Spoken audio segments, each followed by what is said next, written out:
Please welcome to the stage His Excellency Sheikh Mohammed bin Abdulrahman Al-Thani, Prime Minister and Minister of Foreign Affairs of the State of Qatar, for a conversation with Bloomberg's Francine Lacqua.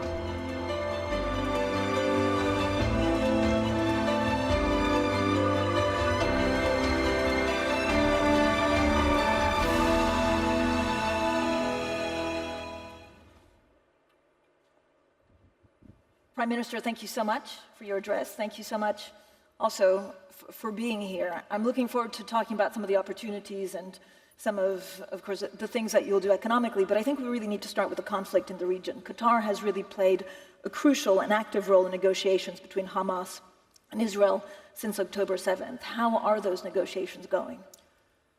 Well, it's been actually a very long process, and especially in the past few weeks, we have seen some momentum building, but unfortunately, things didn't move in the right direction. And right now, we are in a status of almost a stalemate. Of course, what happened with Rafah has set us backward a little bit.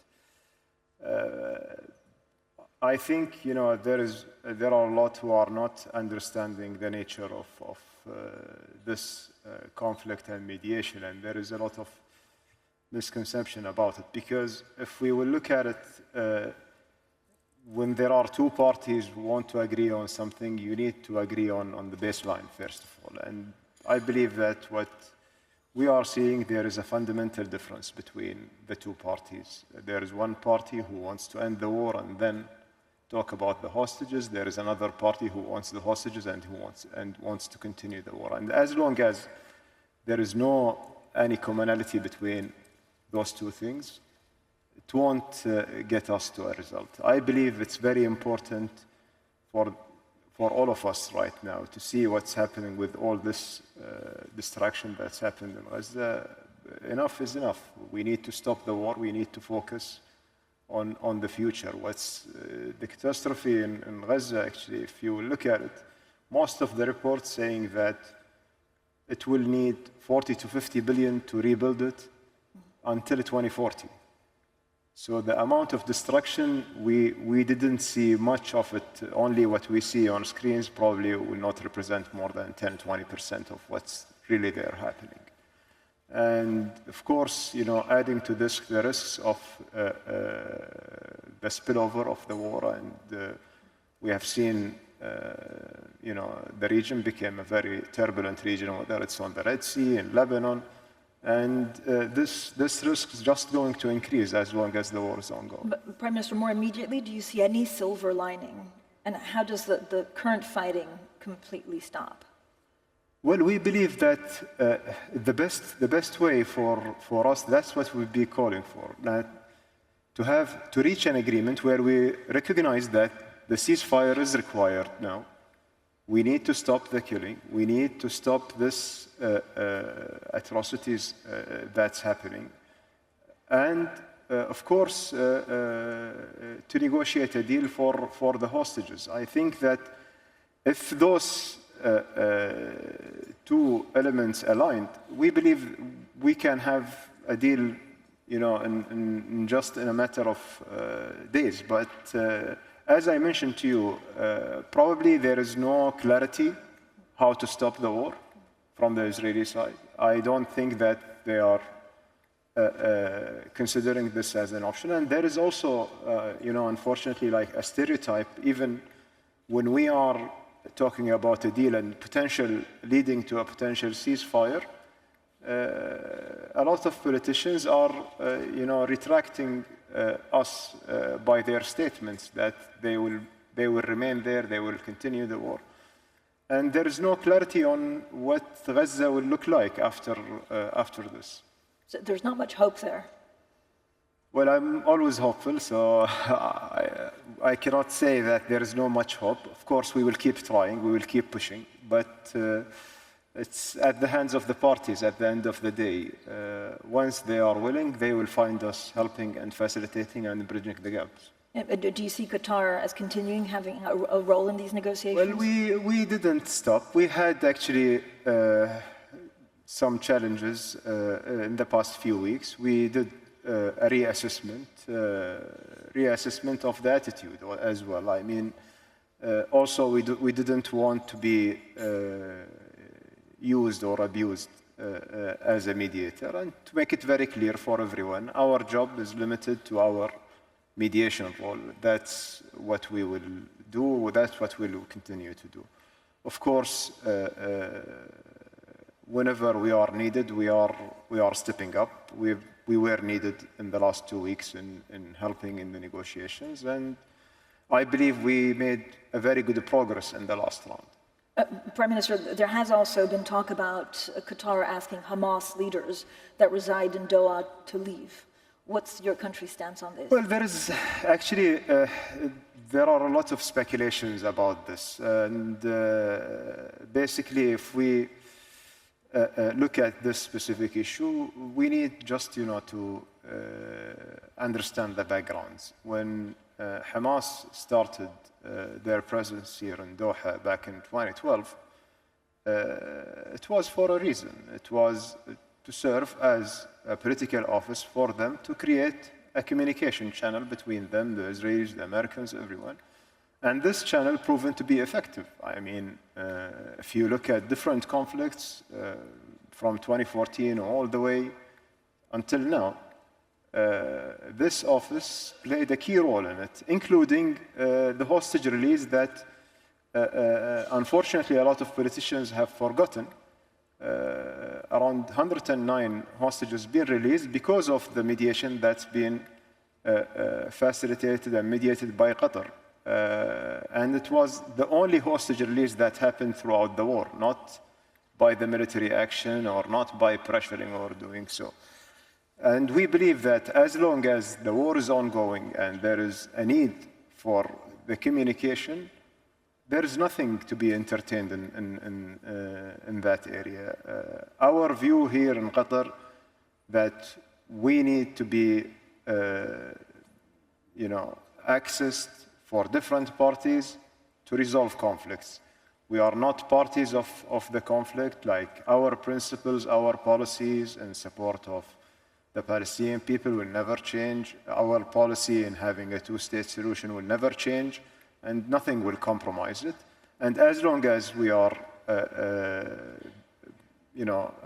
having the capability to be helpful, we will do it. We did that between Afghanistan, between Taliban and the US. We did that between different parties in Lebanon, in Sudan, and others.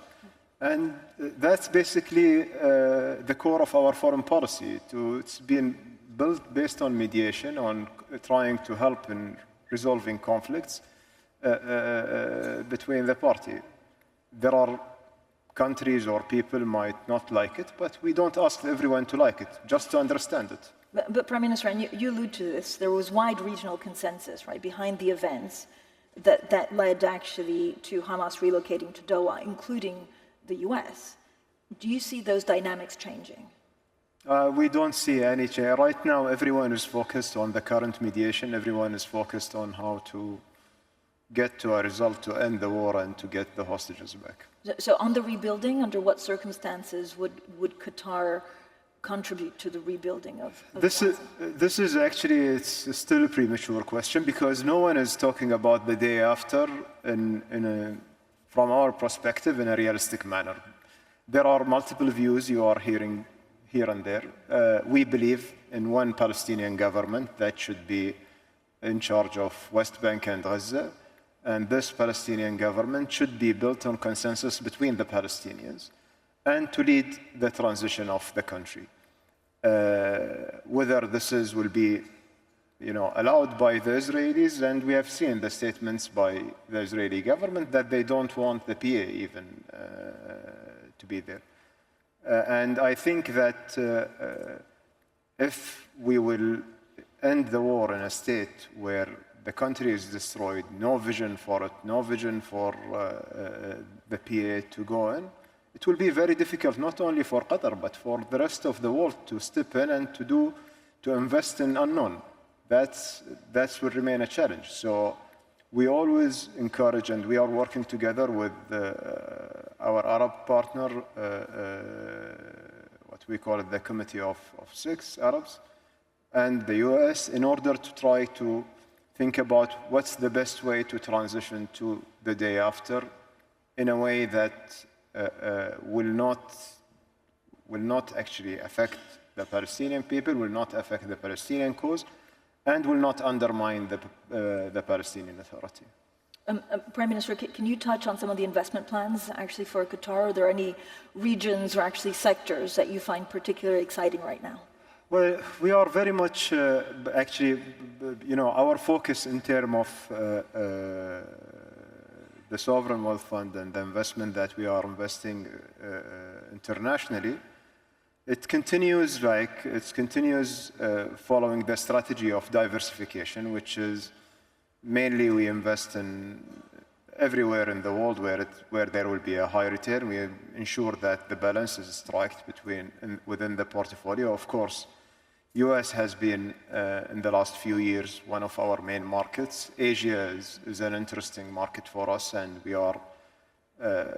we have invested over there, but also we are exploring new opportunities, but also trying to expand to new emerging markets like Central Asian region and Africa as well.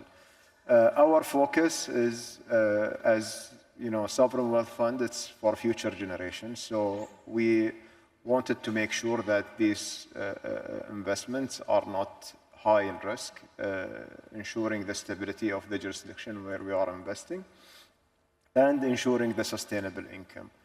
On a local front, we just launched our National Development Strategy 3, which is, we see it as like the last mile toward achieving Vision 2030. And if you will think about it from perspective where Qatar, in the last 25 years, focusing on building energy infrastructure, then the hard infrastructure preparation for the World Cup, now is the moment to capitalize on all what's been built. And what's really at the center of this strategy, focusing on human capital and all the investment that we have done in education and the human capital that Qatar have right now, unleashing their potential, opening up opportunities for the private sector, government to step back from a lot of things, and to just remain as a regulator, creating, there is a significant incentive schemes that will be created to encourage private sector and foreign direct investment, focusing on areas of manufacturing, logistics, RRC, and tourism, ICT, financial services. Of course, there are a couple of sectors which are prerequisite, which is the healthcare and the education, and we have already made very good progress in investing in the infrastructure. Of course, the healthcare has more potential to improve the economic side of the healthcare, which is basically research and development, and hopefully pharmaceutical industry in the future. But we talk a lot about AI and semiconductors. Yeah. Is there anything of interest in that industry? Well, actually, right now we went through a review for the last year. Where can we position ourselves? And we believe that AI world is a big world, and it will need a lot of investment to come in, whether it's on the infrastructure or on the application side. Now, our focus here in Qatar is how to become more complementing for other countries in the region as well, because there are ambitious plans also taking place in UAE, for example, in Saudi Arabia. And we are focused in some verticals where we have already created the national champions, and how to enhance those national champions and take them to the next level by using artificial intelligence. And of course, on the infrastructure side, there is already some infrastructure being built, and now we are moving on to expand it and to grant part of it for the research element. Of course, the education institutions are very important, so that's why there are AI programs started in different universities here in Qatar. And last but not least, that what I've just mentioned in the speech, the Arabic large language model, which is for the first time, this is something that we are just launching. It's called Fanar, where we will, have a system that will be fed by the Arabic language and also the values and the Arabic culture, because we see there is a huge potential in the Arab market where application developer and others can come in and can use it for their development. And Prime Minister, you mentioned Saudi Arabia. Have the Saudis, do they want Qatari investment for their Vision 2030? Have you provided any, or will you? Well, we've been doing a lot of things collaboratively, actually. We have invested in a few opportunities over there in Saudi, and of course the Saudi market is a big market, very important market for our businesses as well here, and we've seen there is an increased interest in Qatari companies to go there also and to do some businesses over there. And look, I think that, when we look at ourselves here, we look at ourselves, Qatar, Saudi, UAE, others. But when the world is looking at us, they look at the GCC as one unit. And you will see someone who's coming and visiting Qatar, the next day he will be in Abu Dhabi, the third day he will be in Kuwait or in Riyadh. And the same thing, it's happening. So whatever any country will do, the other countries will have an indirect benefit to it. And I think that there is a huge potential, and right now we are very much connected in the connectivity between the countries. So this will also ease the trade and the business together. Prime Minister, do you worry that economic uncertainty makes it more difficult to attract capital to the region and to Qatar? The various US, China, for example, difficulties. Well, it's a challenge, but I believe for us in the region, it's an opportunity. I think that there are a lot of, we see a lot of interest coming from the US, a lot of interest even coming from China. And I mean, as we are brokering peace, we hope brokering peace in the economy here. The one thing that everyone's looking to is, of course, the US election. What kind of policies would you prefer? Is it easier to deal with a Republican president or a Democratic president? Well, honestly, it doesn't make any difference. We have built a very long relationship with the institution over there, and despite the presidency, this is the US system. So we should expect one time a Republican and the other time a Democrat, and it's fine. I mean, the institutional relationship is the key, and it's the cornerstone for the relationship between our two countries. In terms of the policies, do you expect, I mean, they're very different. There are differences, but relates to the Middle East, we don't see much difference, honestly. And we have seen that we worked with President Trump during his administration, and there were approach for some regional issues where we have our point of view. We discuss it with them. They listen, they change sometimes not. And we respect. And the other, with President Biden as well, we are working with them very closely. And I'm sure you have seen what's happened. In Afghanistan deal happened during Trump administration. Then President Biden, we did with him the evacuation and all the transition after this. We are doing together right now the ceasefire in Gaza, but also other areas. And I think we are working very well with everyone. Prime Minister, we talked a lot about volatility and some of the challenges and some of the opportunities. What gives you the most hope for the next 12 months? Well, actually, first of all, it's when you look at the pyramids of needs, you need security. And as long as this war is ongoing, regional security will be threatened. And we will have, it will be very much unpredictable. So that's why even Qatar now, currently the president of GCC, the theme of this year, we were very much focused on getting all GCC partners to think about what is the best regional security framework that we can work together with in order to ensure the security and the stability of our region.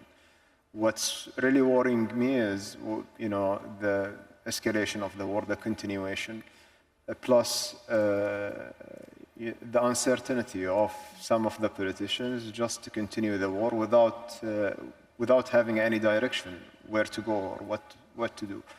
And that will just put us at risk of, spilling over. But also, post the war, actually, even if the war stopped and there is no rescue plan for Gaza, I think the problem will be bigger. And in the medium term, we are very much worried after all these images to see like another wave of radicalization. So security is the key for us in the region. We need to preserve it as much as possible. Prime Minister, thank you so much for your time today. Thank you.